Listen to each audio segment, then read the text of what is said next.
गेहूँ मिली सुन न चौरो मिली, मंगबे तो सुन न औरो मिली। यहाँ के लोग दिलदारे हवे, बगले में मेला बाजारे हवे। सरसों के धके तेल डिबिया जरा भइल सामे,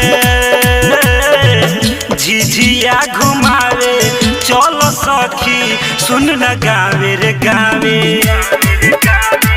झिझिया घुमावे चल सखी सुन न गावे रे गावे।